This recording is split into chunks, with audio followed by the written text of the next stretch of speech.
여러분, 살면서 한 번쯤 자신의 신앙에 대해서, 내가 믿는 하나님, 내가 의지하는 내 주님에 대해서 의심하거나 회의에 빠졌던 경험, 여러분 그런 경험 혹시 있습니까?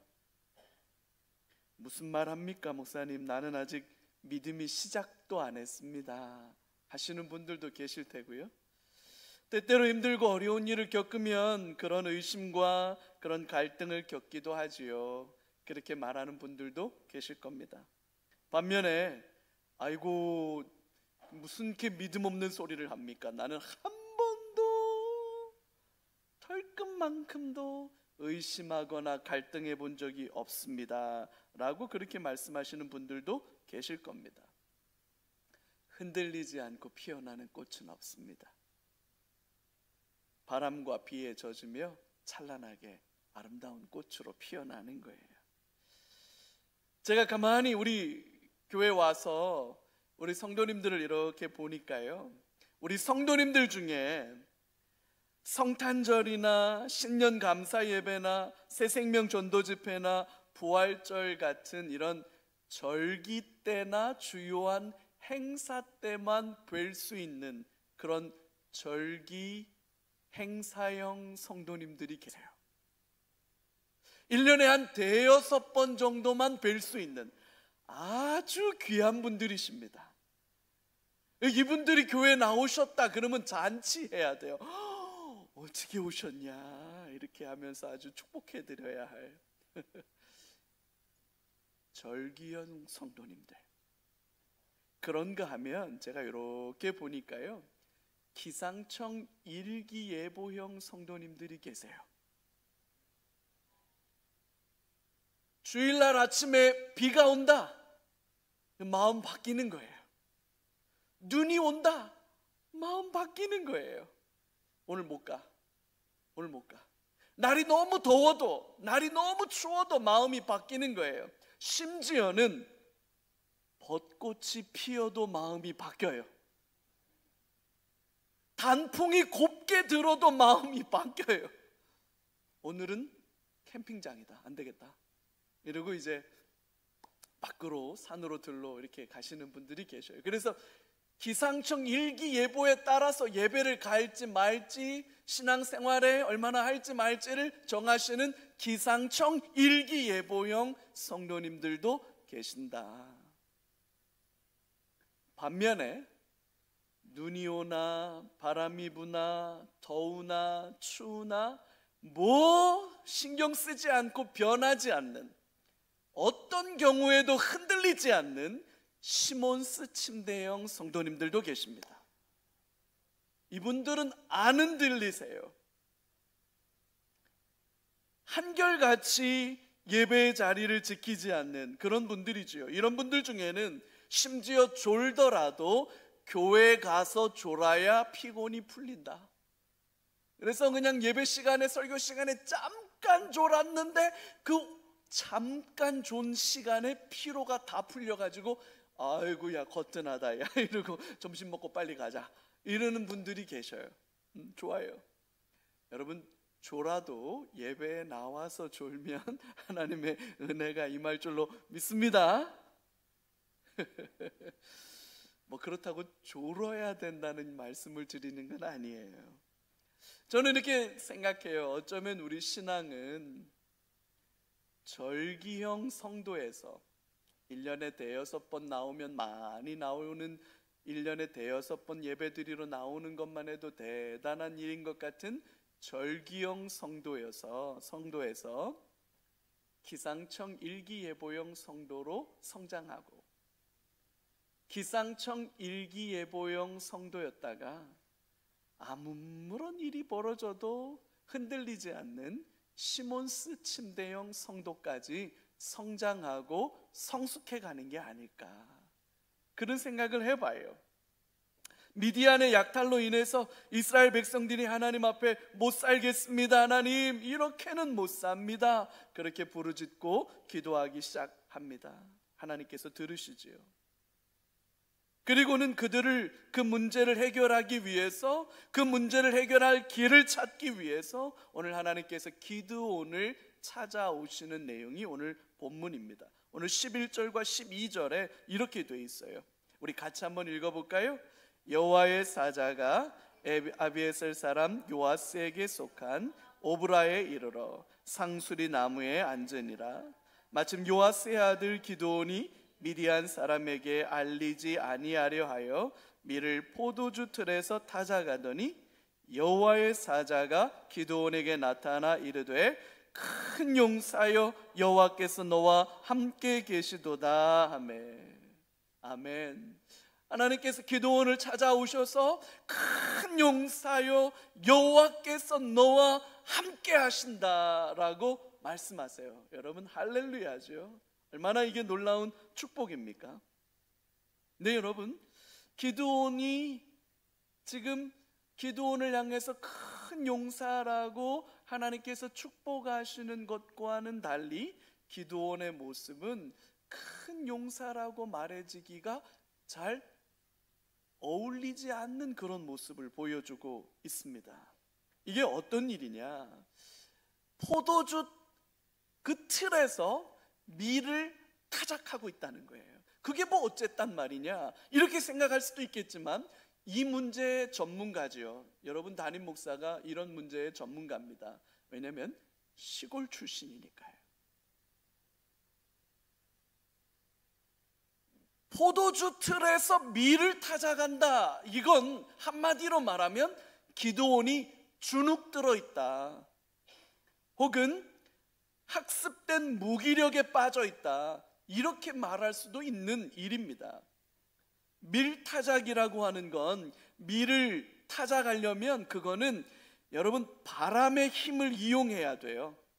그래서 쭉정이와 탑시기는 바람에 날아가고 알곡은 알곡대로 따로 모일 수 있도록 사방이 탁 트인 곳에서 바람의 힘을 이용해야만 타작이 되는 겁니다. 근데 여러분, 거꾸로 포도주 틀이라고 하는 건 어떤 거냐? 수확한 포도를 모아 놓는 거예요. 그래서 이렇게 움푹 파인 웅덩이와 같이 모여진 그 포도를 거기다 모아서 담아놓고 즙을 짜는 겁니다. 그래서 사방이 탁 트인 곳에서 밀타작을 해야 되는 것과는 달리 이렇게 좁은 포도주 틀에서 밀을 타작하고 있다는 건 옹색하기 이를 데 없는 참 구차한 모습이다, 이렇게 말하는 게 맞습니다. 큰 용사여 이렇게 부르기에는 좀 안 맞는 모습이다, 이렇게 말하는 게 맞을 거예요. 근데 이게 문제가 아닙니다. 한 걸음 더 나아가서 기드온은 자기가 가지고 있는 신앙과 믿음에 대한, 하나님에 대한 자신의 의심과 회의와 냉소를 하나님께 거침없이 토로하고 있다는 거예요.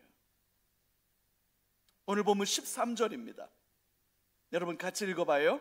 기드온이 그에게 대답하되 오 나의 주여, 여호와께서 우리와 함께 계시면 어찌하여 이 모든 일이 우리에게 일어났나이까?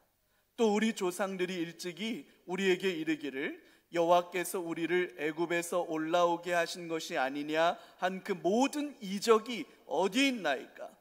이제 여호와께서 우리를 버리사 미디안의 손에 우리를 넘겨주셨나이다 하니. 큰 용사여 여호와께서 너와 함께 하신다, 그렇게 축복해 주셨고 그렇게 격려해 주셨고 응원해 주셨으면 보통 사람 같으면 할렐루야 감사합니다 이렇게 반응하는 게 맞을 텐데, 기드온은 거꾸로 난 도무지 그 말을 인정할 수가 없습니다. 난 도무지 당신의 말을 납득할 수가 없습니다 라고 말하면서 되레 반발하고 조목조목 반박하고 있다는 거예요. 첫 번째 반박이 뭐냐? 하나님이 계신다면 어떻게 이런 일들이 일어날 수가 있습니까? 하나님이 계시는데 어떻게 이런 일들을 우리가 겪을 수가 있는 겁니까? 이게 기드온의 첫 번째 반박이에요. 하나님을 향한 자신의 믿음과 자신이 겪고 있는 현실의 고통 사이에서 절망하고 있는 거죠. 하나님이 계신다면 어떻게 이런 일이 일어날 수가 있지? 이건 말이 안 되잖아. 이게 기드온의 고민이에요. 여러분, 이런 고민과 이런 아픔을 한 번쯤 겪어보지 않은 분들이 어디 있겠습니까? 지난주에도 말씀드렸듯이 남편이 병으로 세상을 떠나고 몇 개월 지나지 않아서 생태 같은 젊은 아들, 26살 난 아들마저 교통사고로 잃어버린 한 여인의 절망과 고통, 하나님이 계시는데 왜 이런 일이 벌어지는 겁니까? 하루아침에 모든 재산이 날아가 버리고 자녀들을 다 잃어버리고 몸에 병을 얻은 욥의 고통이 이런 거지요. 여러분, 열심히 노력했는데도 불구하고 별다른 성과를 얻지 못하는 일들이 우리 안에 많지 않습니까? 어젯밤에 저희 집 아이 하나와 이야기를 하는데, 저희 집 아이가 내가 그렇게 열심히 노력했는데, 그렇게 열심히 준비했는데 왜 점수가 1점도 안 올라요? 그렇게 말하면서 서럽게 우는데 제가 뭐라고 위로해야 될 줄 모르겠더라고요. 야, 그나마 점수가 떨어지지 않은 게 어디야? 그거라도 감사해. 이렇게 말했다가는 집 나가겠더라고요. 열심히 노력했는데, 최선을 다했는데 왜 아무런 변화가 없습니까? 기도하고 하나님 구하면서 했는데 왜 1점도 안 올라갑니까? 이렇게 말하는 아이에게 뭐라고 위로를 해줘야겠어요, 여러분? 우려한 일이 벌어지지 않도록, 걱정하고 염려하는 일들이 벌어지지 않도록 간절히 바라고 기도하고 소망하며 간절하게 하나님 앞에 매달렸는데 그 일이 떡하니 벌어지는 그런 안타까운 상황들 우리 만나지요.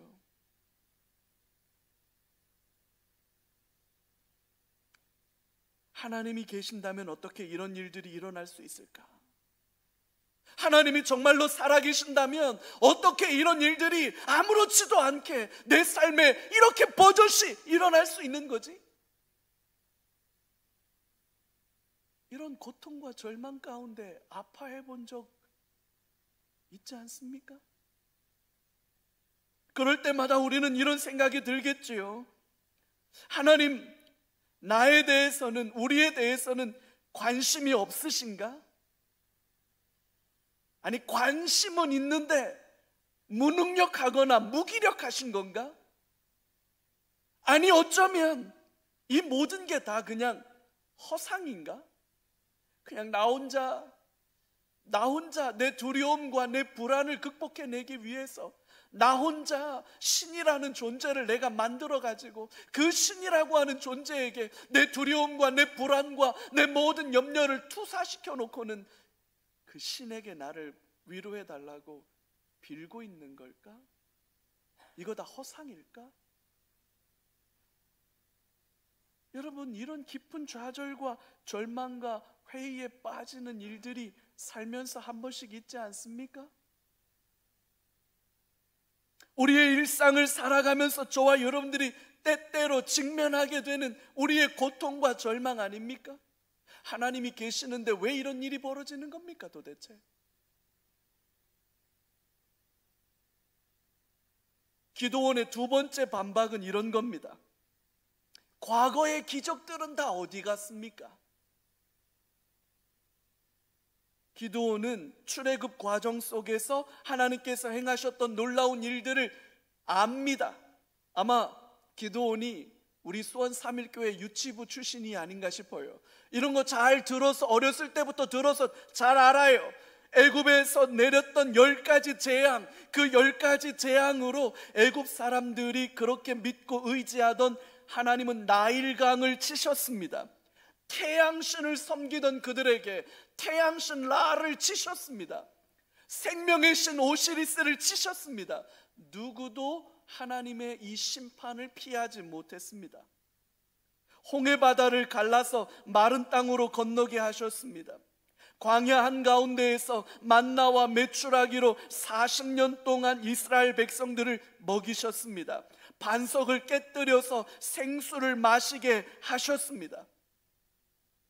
가나안 정복 전쟁에서도 마찬가지지요. 하나님께서 하셨다고 말할 수밖에 없는, 너무나도 명백하게 하나님의 기적과 같은 일들을 기드온은 들어서 압니다. 잘 압니다. 그래서 더 화가 나는 겁니다. 지금은 왜 그런 일들이 일어나지 않는 겁니까? 지금은 왜 그 기적들이 일어나지 않는 겁니까? 하나님이 우리를 미디안의 손에 팔아버리신 것 아닙니까? 이제 하나님에 대한 원망을 토로하고 있어요. 하나님이 우리를 미디안에 팔아버리셨기 때문에 우리가 이런 고통과 어려움을 겪는 것 아니냐고 하나님을 원망하고 있는 거죠. 여러분, 한때 우리나라는 한강의 기적이라고 불리는 경제 성장을 기록하고 경험한 적이 있습니다. 아마 여기 계신 우리 장로님들, 권사님들 젊은 시절에 다 겪으셨었던 그런 일일 거예요. 제가 설교를 준비하면서 자료를 찾아보니까요, 1969년에 GDP 기준으로 그 전해 68년에 비해서 한 해 동안 무려 20.8%가 성장합니다. 1년 동안 20.8%. 산업 생산 기준으로 하면 1973년에는 1972년에 비해서 한 해 동안 무려 25.5%가 성장합니다. 1년 동안. 지금은 얼마나 성장하고 있는지 아세요? 우리 1%, 2% 성장하고 있어요. 잠재 성장률이 지금은 마이너스다 혹은 0%대라고 그렇게 말하고 있어요. 지금은 2% 성장해도 잘하는 겁니다. 3% 성장하면 박수 쳐줘야 되죠. 근데 그때 당시에는 1년 동안 25%가 성장하고요, 20%씩 성장하던 때가 있었어요. 뭐를 해도 되던 시절이지요. 경제만 그렇게 성장한 게 아닙니다. 교회도 마찬가지였어요. 40년 전에 여러분, 여기가 전부가 다 논밭일 때 원로 목사님 여기에다가 천막 치고 교회를 시작했다고 해요. 그 천막 얼마나 좋은 것 가지고 했겠어요. 그냥 천막 갖다가 쳤겠지요. 40여 년 전에 천막 치고 시작한 교회가 얼마 지나지 않아서 바로 빨간 벽돌로 건물 올릴 수 있도록 그렇게 성장하던 시절이 있었어요. 건물 상가에, 지하 상가에 조그마한 공간 얻어서 교회를 시작하면 몇 년 지나지 않아서 그 지하를 벗어나 지상으로 올라오고, 지상으로 올라와서 또 몇 년 지나지 않으면 금세 교회가 부흥하고 성장해서 땅 사고 교회 짓고, 여러분 그렇게 교회가 그냥 성장하고 폭발적으로 자라나던 시절이 있었습니다. 심지어 그때 뭐라고 말했냐면, 그냥 예배당에 십자가 걸어놓고 허수아비만 세워놔도 교회가 성장하던 시절이라고 그렇게 말들 합니다.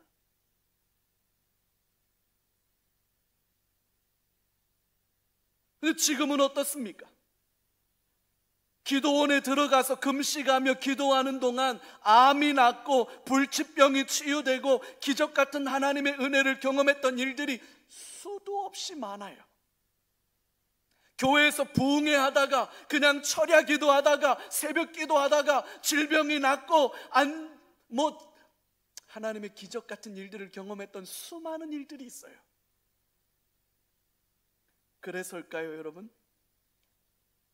그래서 우리 기성세대들은 할 수 있다, 하면 된다, 이런 도전 정신을 가지고 있어요.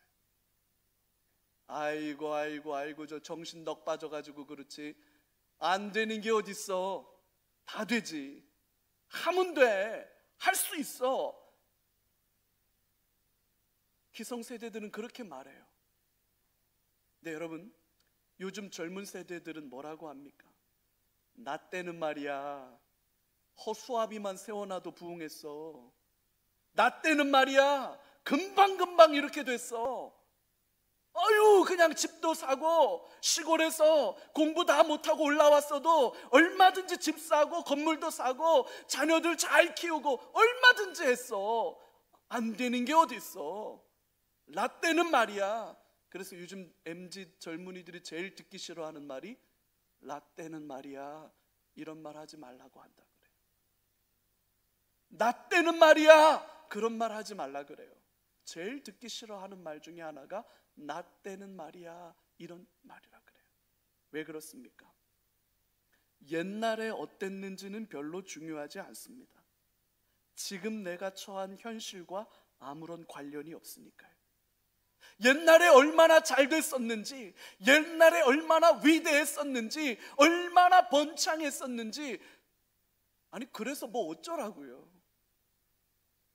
지금 나는 그런 걸 하나도 경험하지 못하겠는데,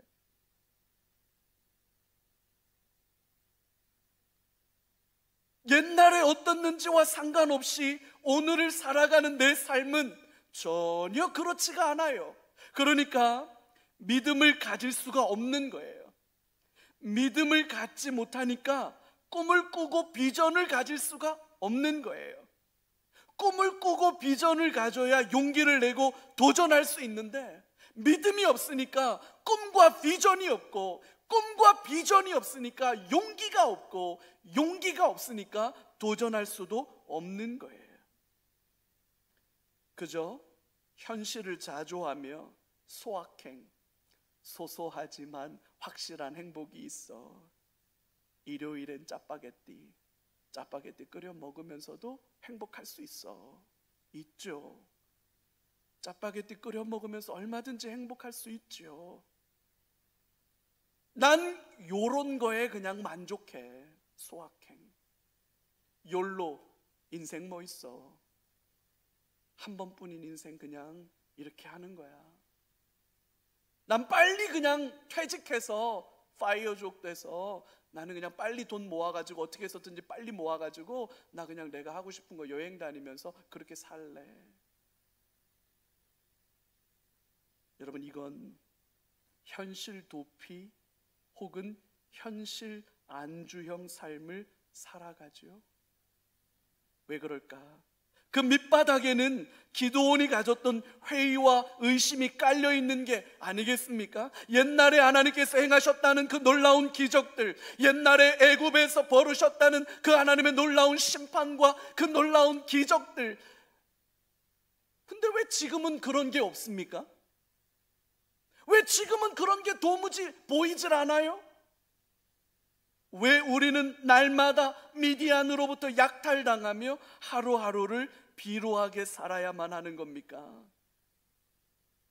이게 기드온이 가졌던 반박이에요.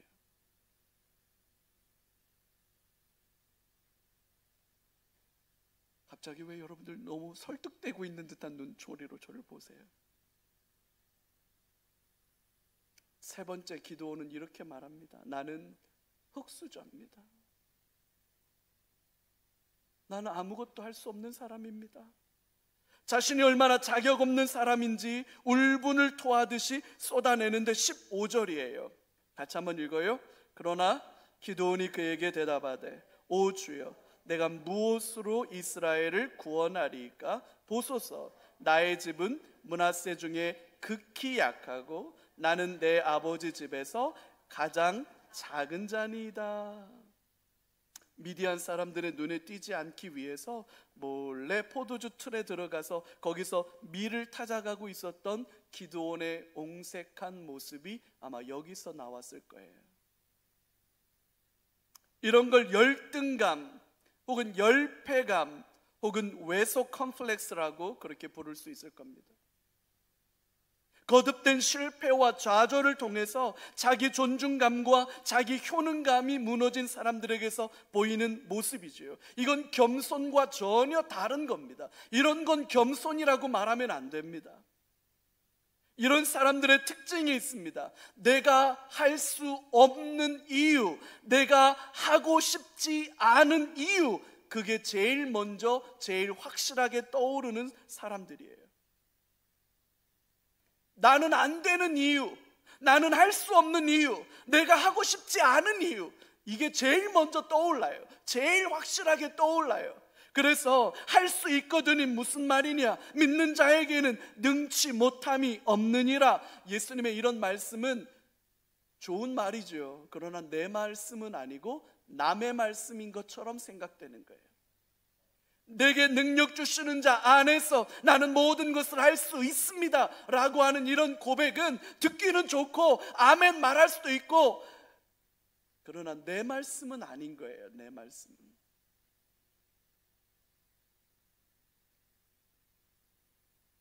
자신의 연약함과 한계가 아니라 나를 통해서 일하실 하나님께 주목하고 그 하나님을 집중하는 것이 믿음이라는 건데, 이게 믿음이거든요.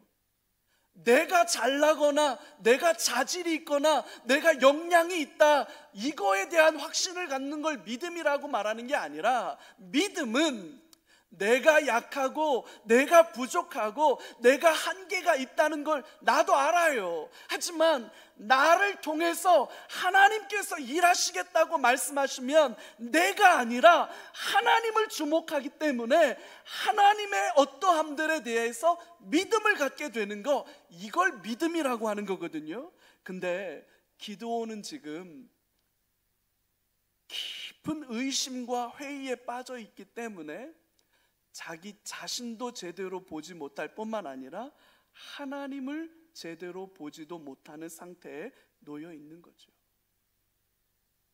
그 나는 안 된다는 겁니다. 나는 못한다는 겁니다.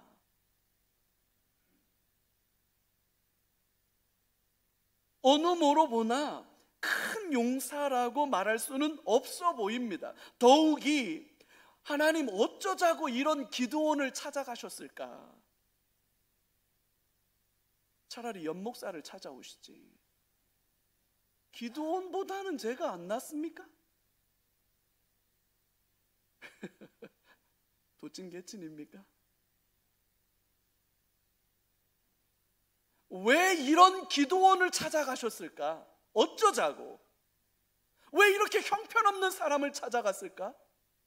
왜 하나님 미디안의 손에서 이스라엘을 구원하시겠다면서 이렇게 별 볼 일 없는 기드온을 찾아가셨을까?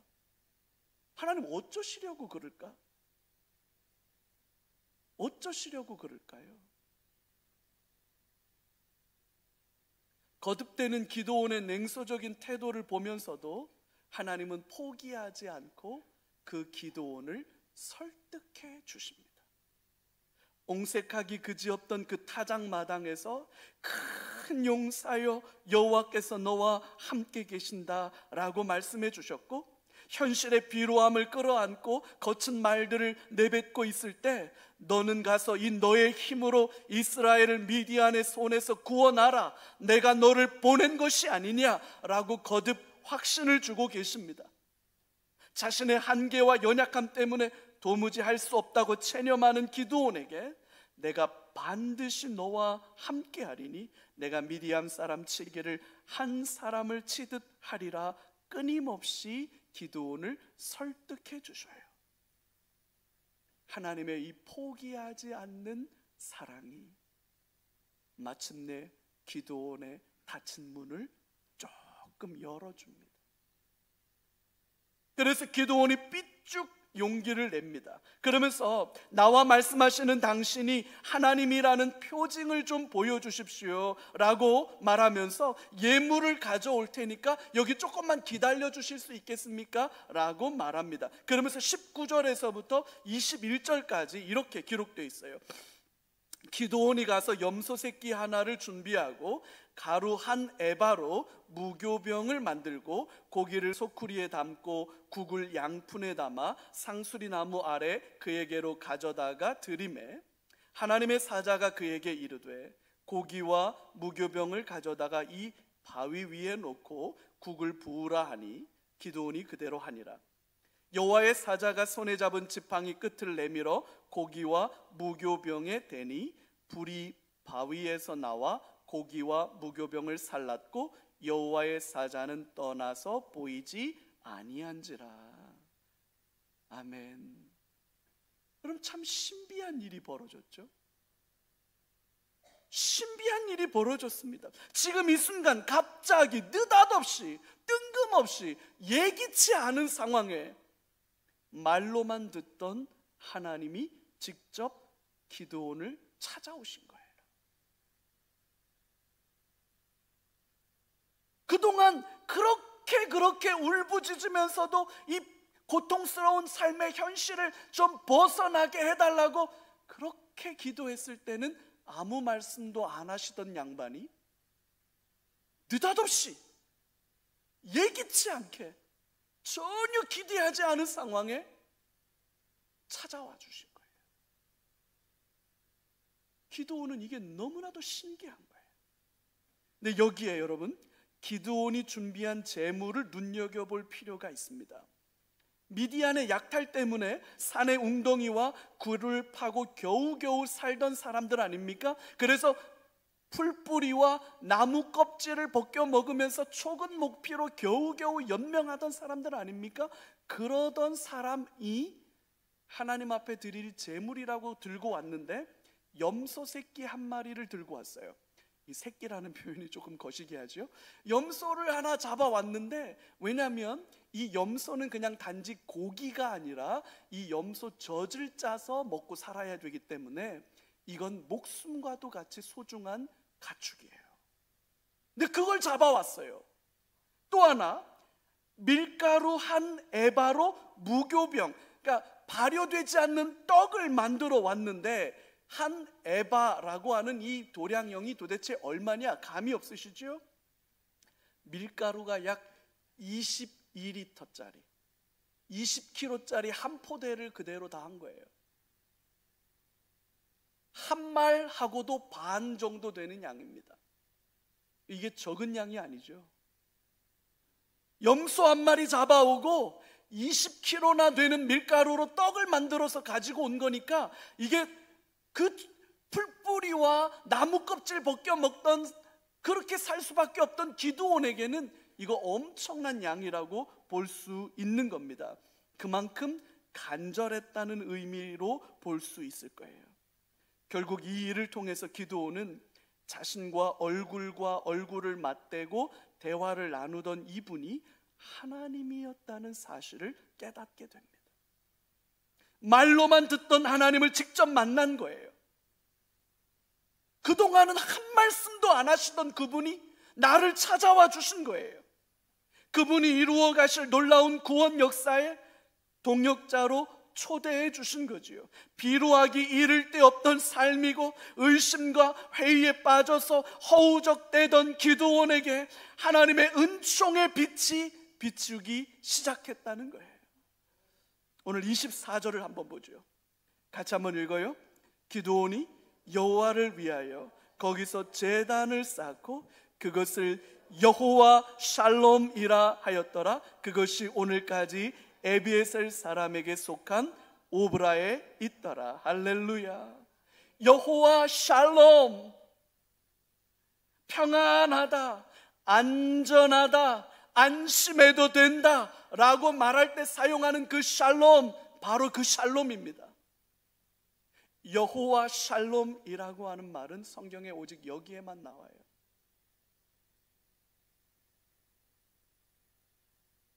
강한 자로부터 속수무책으로 약탈당하며 살아갈 수밖에 없었던 삶입니다. 그 고통 속에서 하나님을 향한 믿음, 그 하나님의 존재에 대한 믿음, 그 믿음이 흔들리는 거예요.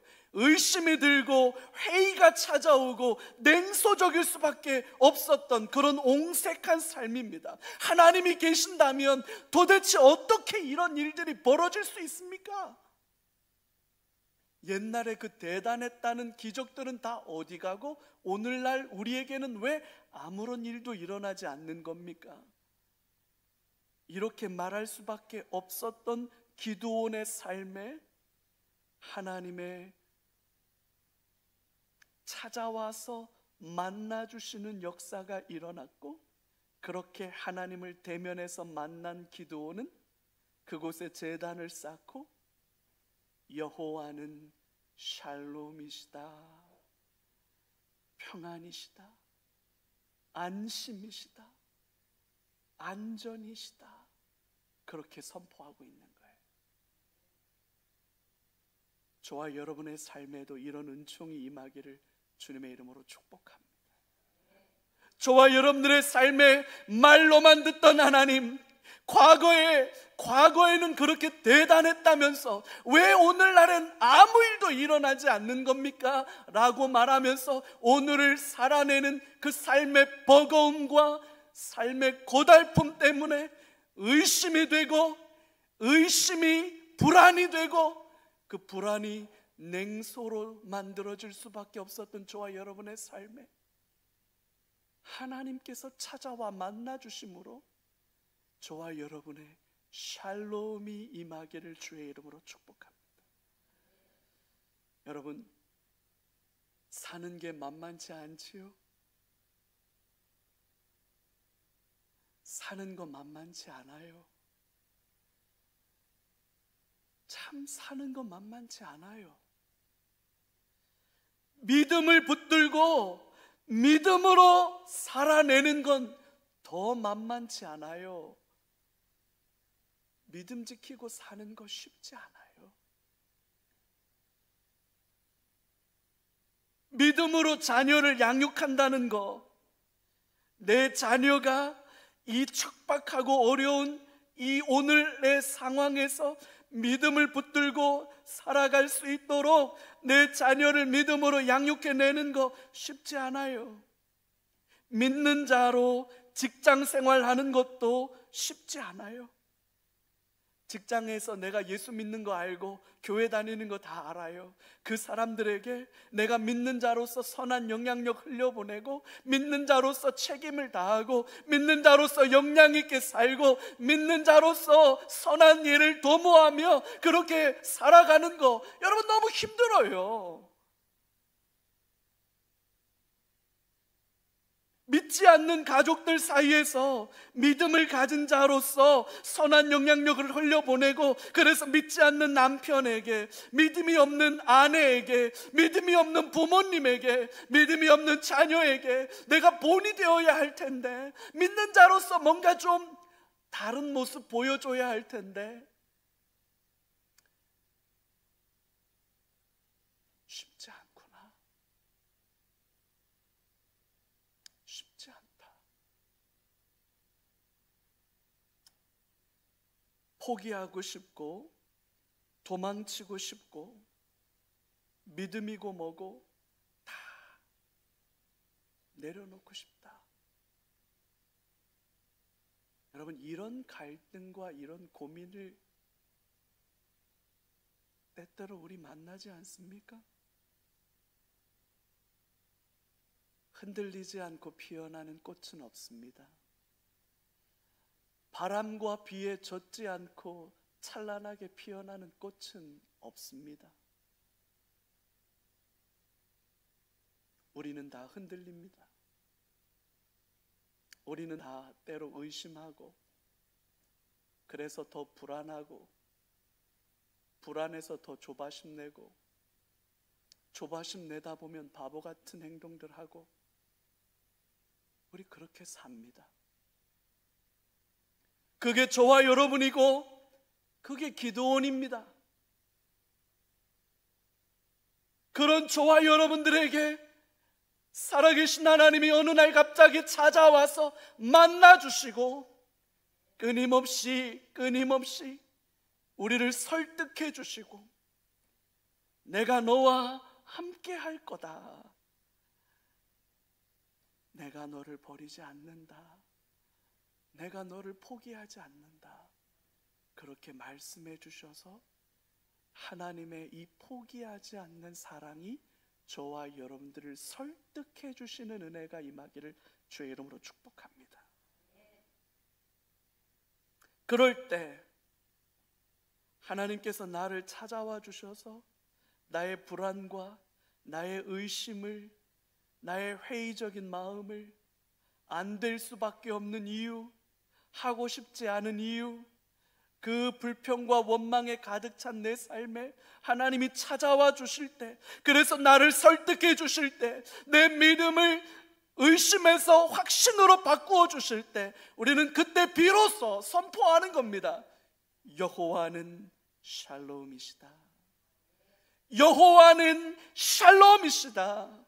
나의 평안이시고 나의 안전이시고 나의 안심이시다. 그 은혜가 저와 여러분 안에 있기를 기도합니다. 끊임없이 하나님께서 저와 여러분들을 이렇게 설득해 주실 때, 저와 여러분들의 삶이 주님 안에 있기를, 그래서 저와 여러분들의 삶에 샬롬이 고백되고 선포되기를 주님의 이름으로 축복합니다. 여러분 같이 한번 기도합시다. 우리 같이 하나님 앞에 우리 세 가지 기도 제목 가지고 같이 한번 기도할 때 여러분 같이 믿음으로 한번 선포합시다. 첫 번째 기도 제목 선포할까요? 의심과 회의에서 확신으로 변화시켜 주옵소서. 아멘. 여러분, 절기형 성도에서 기상청 일기예보형 성도로 성장하고, 그 정도에서 어떤 일이 있어도 흔들리지 않는 시몬스 침대형 성도로 성숙해 가길 바라요. 하나님, 내가 의심하고 회의하는 마음이 있었다면 주님을 향한 확신으로 변화시켜 주옵소서. 여러분 오늘 같이 기도합시다. 두 번째요, 하나님과의 인격적인 만남의 은총을 허락해 주옵소서. 갑자기 느닷없이 찾아와서 만나주시는 하나님의 이 은혜를 같이 기도해요. 세 번째, 믿음으로 여호와 샬롬을 살아내게 해 주옵소서. 우리 같이 이 세 가지 기도 제목 붙들고 같이 아만 하나님의 은혜를 구하며 기도하는 자리로 나아갑시다. 하나님 감사합니다.